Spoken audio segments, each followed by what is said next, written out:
Hello everybody and welcome back once again to Let's Play Sorcery. Right, I have limited time today, but it's been that long since the last Sorcery session with Pillars of Eternity and streams coming over the past 10 days or so. It's been poor old Sorcery that's been neglected. So I thought I'd try my best to squeeze in a session today, recording this straight after work, and then I'm rushing off out in 2 hours time.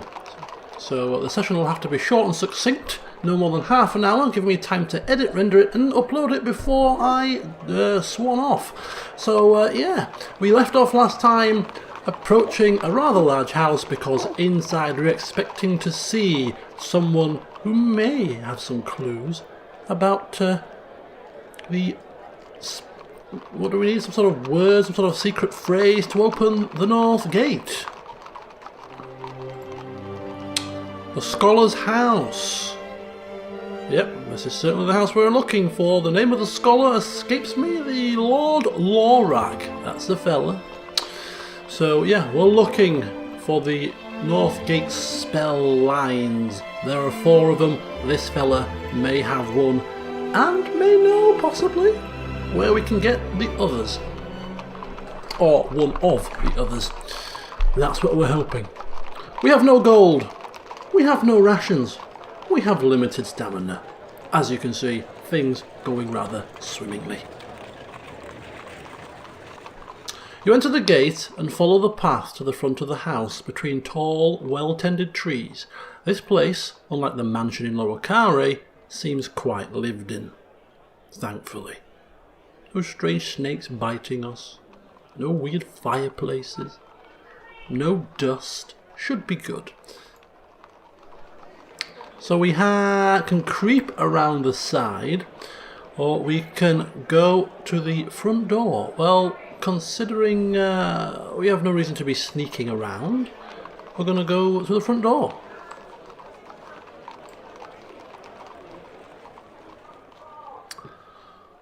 The door to the house is solid oak wood, decorated with elaborate carvings of vines and trees and serpents. In the middle is a great brass knocker.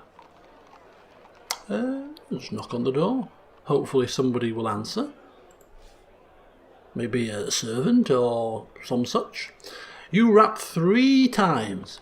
After a short wait, an elderly man in a gown opens the door with a strange spiky lizard creature winding around his legs.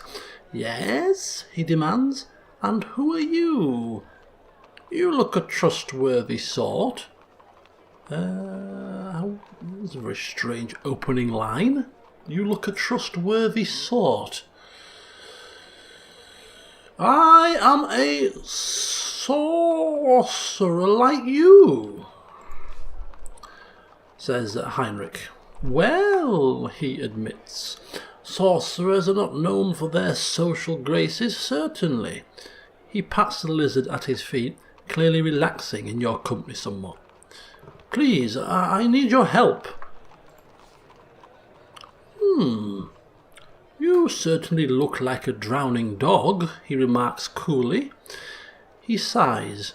It seems you have placated him. I'm sorry to be rude, he says. In this city you have to be careful. For every saviour you meet, there's a Vangorn waiting to slit your throat wide open. Please, will you come in? Yes, of course we will, thank you. The old man gestures for his spiny lizard pet to retreat. Step aside, Ericius. Let the stranger in. And in we go. Yes, an old man. Surely we can trust him. We have no choice right now. He may have something we need. You step inside his house. The walls are decorated with ornate hangings, and on the walls are numerous curious artifacts. The man turns to you. Before you enter further, please hand me your weapon. Of course, take my weapon. My main weapon is my spell ability. We've told him we are a sorcerer. Does he think epoxy sword does the most damage? The man accepts your sword and places it on the table by the door. Come in then, he says, putting out his hand. My name is Lorag the Elder, and I am a scholar and sage. He He gestures you further into the house. This way, please. We follow him into what appears to be a dining room, study, living room? Study. Close. Oh, I got there. An elegant room, lined floor to ceiling with books. Yeah, so just to quickly have a cursory glance around our surroundings here. And we take in shelves lined with hundreds of volumes on magic, maps, learning, weaponry, falconry, carpentry, and then every other subject that you can imagine. The only gap in the shelving is for a painting of a young man. Lorog himself, perhaps? Though it does not look like him, and the tag below reads Krishanti. The scholar's pet is winding around his leg. He ruffles its spine absently. There, Ericius, he murmurs. There's a good beast. You point at the painting. Who's that? Lorog scowls at you. Have you come to make conversation, or have you come with a true purpose? The old man seems to have a thought, and goes over to a cupboard, taking out 2 glasses. Some wine, while we talk?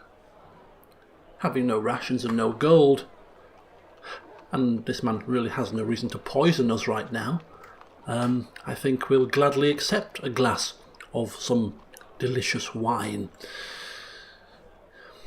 So he pours you a glass.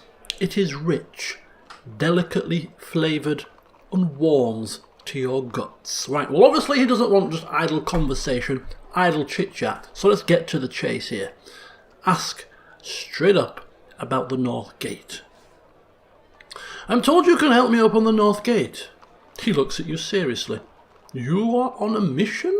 I see that. But is your mission to destroy Kare or to save it? Neither. I'm only passing through. Is that the right answer, though? Does he want to see it destroyed or saved? No, we'll play with a straight back. I'm just passing through, you reply. To the Backlands? No one travels to the Backlands without a reason. So you must be strong and intelligent if your story is true. Let me see. And he goes over to his bookshelf, returning with a paper folder. You know, of course, how magic comes to be in this world? Heinrich has never thought of it, but I'm sure he can cobble up some kind of an answer. Of course I do. He nods. Good. Then you will understand what I will show you now. He opens the folder and spreads out several sheets of rough paper across his desk. They contain a pattern of strange symbols grouped into 3s. Of course, it's the stars, the aligning of the stars, of course. These were discovered, painted on the walls of the Dadule caves, he explains. I have paid handsomely to have them smuggled to me. Even the first noble of Kare does not know I have them. And if he did, his rage would be terrible. Do you know what they are? Now, if this was for Doran, he'd probably bumble his way through and try to show off some knowledge that he doesn't have. But this man obviously likes to appear like he's knowledgeable, to show off his knowledge. Please do tell me, Heinrich saying. He grins excitedly. See? We know it. We knew he wanted to tell us himself. They are spells, but not spells as we would have them.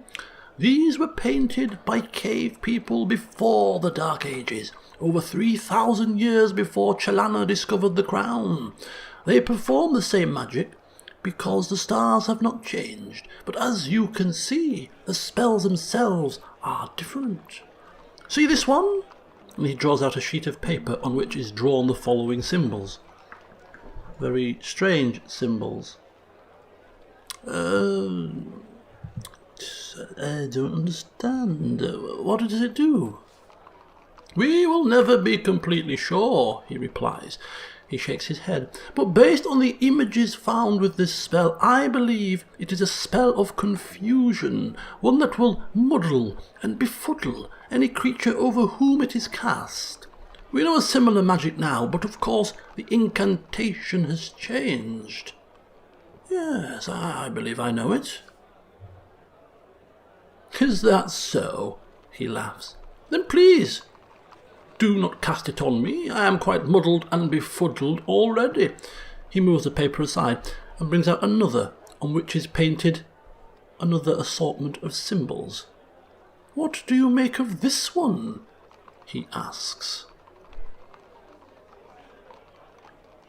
Is that like a W? Law? Is that an? That would be a J if it was put the other way round.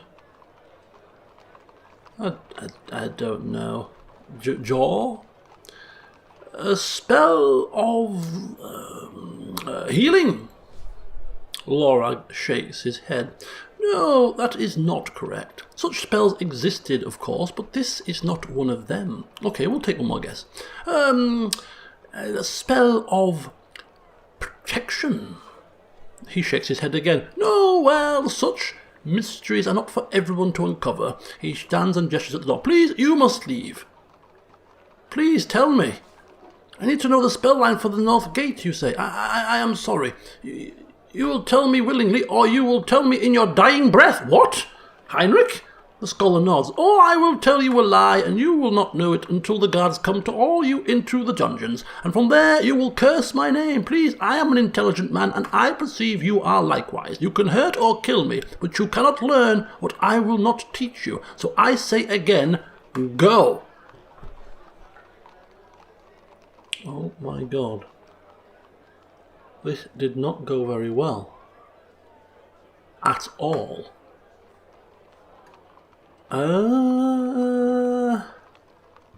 Any spells gonna help us here? This man's serious? Damn and blast. Right, zap, probably. No, that's an aggressive spell. We don't want to blast this man down, commit some sort of magical murder. Just because he won't tell us. Read minds, that could have been useful. Don't have a skull cap though. And the only other spell we can cast is SUS. Sense danger? No, don't think there's any danger here unless we stay when we're not wanted, or sap cause depression. How would causing depression help in a situation like this? I don't know, but we're desperate. You cast a spell over the scholar, and the effect is immediate. His shoulders slump, and he looks utterly dejected. He waves a hand at a bookshelf by the door. Oh, I've been working on all this material for so long, he moans. And nobody's really interested in it at all. I'm interested.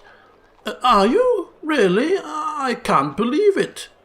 Oh, I'm truly fascinated, says Heinrich, with a little bit of a smirk. Really? I'm not, he sighs. I think I might burn this library down. You nod and leave him to his dejection. You retrieve your sword as you go. Oh, we should have asked about the spell. We had a chance to ask about it right there, up front.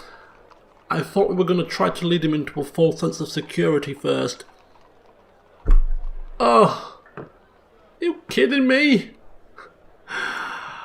Oh, but we haven't got the damn spell line. Oh my God, this is one of our very few leads in this entire affair. Oh my God, what is happening? You return to the main road, of which we only have one way down. Right, we're snookered here, buddy. Heinrich, you are failing miserably here in Kari, it must be said. Let's take a look at our clues. Watchword for the wall. Okay, so we know that one. Cantapanhi, fine. There's portal traps. Glandragor and Vic, comrades. Vic has werewolves A priest in Lower Carre. We've kind of bypassed Lower... Well, we've been through and past Lower Carre. Whether we can get back there is another matter. Poem from the sewers. Seventh noble's a blind beggar. First noble is Sansus.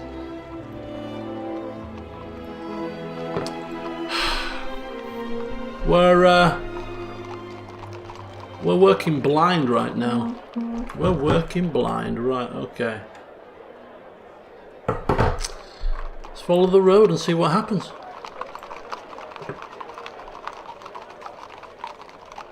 The road continues on between dense houses on either side, and suddenly you begin to smell a sharp, acrid smell. Burning? Look up ahead. You see a column of smoke. Is the district on fire? We have to find out. Push onwards. You stride forwards, rounding a corner in the road until you can see the source. It is a fire, but not a blazing house. Instead, it comes from an enormous forge set into a large blacksmith's shop. The blacksmith himself is at work, hammering away at a flat-bladed sword. You approach the blacksmith and try to attract his attention by waving, but it seems the blacksmith is quite deaf. Years of hammering on sparkling metal has left him quite oblivious to everything around him, and as tempting as it would be to perhaps lift something from right under this man's nose, you're not going to do such a thing, tap him on his arm. "Didn't see you there," he bellows too loudly. The man is clearly not that bright. "Oh, sorry, didn't mean to scare you." "Not scarred," the blacksmith replies hotly. "Me? Of you? Nah."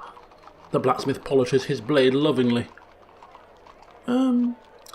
Yes, we're clutching at straws now. Forget any other small talk right at this instant. "I'm interested in the North Gate spell." "I make swords," he replies with a shrug. "Not magic. You want a sword, maybe?" "No." You bid him farewell and leave. Damn it, we're getting desperate right now. Highly desperate. You walk between the narrow buildings until you reach a fork. To the left, the road continues towards some kind of bustling market, while to the right it leads down a shorter street. In the centre of the fork is a great bronze statue with some kind of pot at its feet. The statue is of a giant brute wielding a club, and at its feet is a large pot filled with gold pieces. This must be one of Carre's many gods, with the pot intended for worshippers making offerings, although none of the passing creatures seem to be throwing any in. And we can't do any better ourselves. Taking a look down the short street, I'll make a move. Well, we'll look down the short street.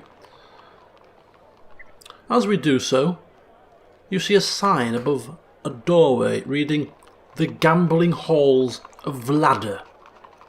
Several seedy-looking creatures mill about on the steps. Cheerful creatures go in, and miserable-looking ones come out. We have no gold to gamble. We have no time to gamble. We need to find a new lead. We shall turn left. So we can go back to the square with the circular thing where things disappear. We can go back to the statue, the Halls of Vlada, or take the left fork.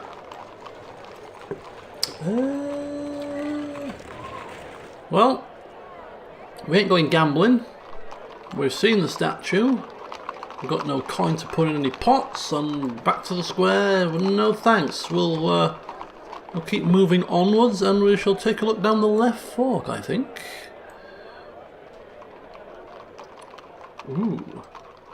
You follow the road to a wide open space laid out for a market. There are several stalls all selling the same goods, their traders arguing loudly over who has the cheapest or the best quality. Once again, we have no coin. We can browse provisions, we can browse weapons, we can browse useful gear, we can browse magic items, or we can go down to a well. Well, even if we can't buy, there's there's nothing wrong with a bit of window shopping to see what, in the, to quote a famous game show called Bullseye, what we could have won. So browsing the stalls, you find that food is reasonably expensive, with the cheapest provisions being sold at 3 gold pieces each. One trader is selling a wrapped package of 6 meals for 15 gold pieces, but you do not have enough for that. Of course we don't. How about some weapons? We take a turn about the armourer's stalls. Mostly what is on sale is of poor quality or weaker than the blade you already carry, but 2 things catch your eye: a hefty broadsword with a good solid grip, and a bow with a quiver of silver-tipped arrows. Let's test the bow. You lift the bow and test the string. It seems firm and responsive, and although you have little use for ranged weapons, this one seems hardy enough. The quiver is interesting. It contains 10 arrows, but each has a tip, made not of steel, but pure silver. The armourer nods at you significantly as you discover this. For you know what? The werewolves of the city that are hired by Vic? Of course we know. 6 gold pieces. The broadsword? You lift the broadsword and slice it through the air. Perfectly balanced, enthuses a sword maker. Not an antique either, but made brand new. 8 gold pieces. The blade seems to be well weighted, but we have no coin. God. We are broke, poverty-stricken, no coin to buy anything that may assist us in the future, no information about any word spells to get us out of this hellhole. We are utterly failing miserably. Are we going to be stuck here? Are we going to be forced to become beggars? It's getting that way. You browse around stores selling useful gear and items for travellers and come across 2 things which might be useful. First is a tinder box for lighting fires, though it will not work without tinder, and the second is a bottle of snake bite antidote. 2 gold pieces for the tinder box and 3 for the antidote. Both could be very useful in our travels, but we have no money. So we replace the goods and walk away, shoulders slumped forward, head lolling downwards, really beginning to get depressed. We had to cast a depression spell on Lorag. We don't require a spell, because we are not in the best of spirits. And just to compound our misery even further, we shall take a look at the magic items.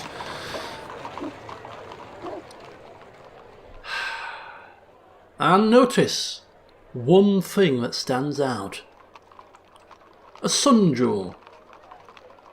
For an exorbitant price, of course. Or is it just a yellow-coloured block of ice?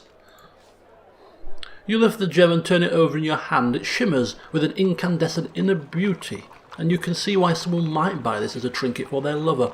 But with the correct magic, you know that inner glow can be made into a powerful beacon of light. If only we could afford to feed ourselves. If only we could afford the basic rations, you know?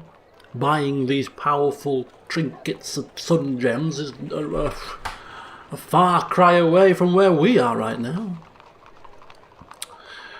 Heinrich takes one last look at what he cannot even begin to imagine affording, sighs, and leaves into the market, almost ready to burst into tears. He walks to the nearby well. Beyond the market is a street of tall, iron-fenced houses. You are entering a rich district. Oh, great. Rub it in, why don't you? Built in relative safety, close to the wall, on the highest point of land in the city. Few creatures live here, and it would seem that beggars are not tolerated. The streets are empty, and for the first time, clean. You pass a well, with a pulley attachment built above it, but no rope. As you pass the well, you catch a brief snippet of song drifting up the well shaft. You cannot quite make out the words. You go over to the well and listen. A woman's voice is singing from somewhere deep in the earth. You can make out the words when you lean your ear over the well shaft. My dear, your fortune can be told if you will cross my palm with gold. If only we could, my dear. Keep listening. Nothing further other than a gentle humming and sounds of lapping water. A trap most likely. And we walk on to the nearby necropolis. Oh, God. Oh, good grief. Well, if we're ready to end it all, we're in the appropriate place, aren't we? We sure as hell are. You have reached a wide, desolate area, fenced off by an overgrown iron railing. Inside, tall yew trees reach up to twice the height of the city wall beyond. This is the necropolis, the city of the dead for those who pass away in Kare, with enough money to ensure their bodies are not simply tossed into the water. The road to the north gate passes straight through and offers no way around. The main path is wide enough for processions and carts, but leading off it are several smaller paths that wind between the trees and headstones to all different suburbs of the graveyard. There are plenty of places for things to hide here. Oh dear. Right. Oh, so essentially we're going to hopefully just go round and up and out to a north gate there. Oh, that is a north gate, but we don't have the spell. I almost feel like if we get to the north gate without any sign of the spell, we're kind of snookered. Unless there's an alternative way, and that spell is just a ruse. Let's see. After the hubbub of Upper Kare, the necropolis has a silence, which is almost deafening. Either side, listing gravestones crawl with small creatures. No flowers grow here. It is like the bodies give off poison as they rot. Everything here is dead, and yet this place is neither empty nor still. Just when you're feeling depressed, you're feeling your lowest that you've ever felt in your entire travels, near enough, you come to a graveyard to cheer yourself up. Yes. The wind whistles between the tall trees. The sun is setting behind the wall. You step nervously off the path and walk between the nearest tombs. Some are ancient, headstones tilted to crazy angles, and some of them fallen face down as though the citizens of this graveyard have been drinking since they died. Others are fresh, neatly carved and clean of all the moss and weeds. They sparkle in the moonlight as though cleaned by maids and waiting for their occupants to arrive. Okay. We have three choices here. We could explore the newer tombs, we could explore the older tombs, or we could leave the graveyard in a hurry and get the hell out of here. Well, at the end of the day, what have we got to lose? No right lot, other than our lives, but at this moment in time we feel so down in the dumps. Would that just end our suffering? Would that be a mercy? More than likely. Right, I think we're going to end the session here. It's been a shorter one, as explained why. Not quite the half an hour mark, but I think we've reached a nice little point of a decision. So, yeah. Old graves? New graves? Or shall we pass on through? I have a feeling that we won't be passing on through, so we'll see what happens next time. As Heinrich meanders his way towards the north gate without a single idea about what he's going to do if or when he gets there. So until next time, see you soon.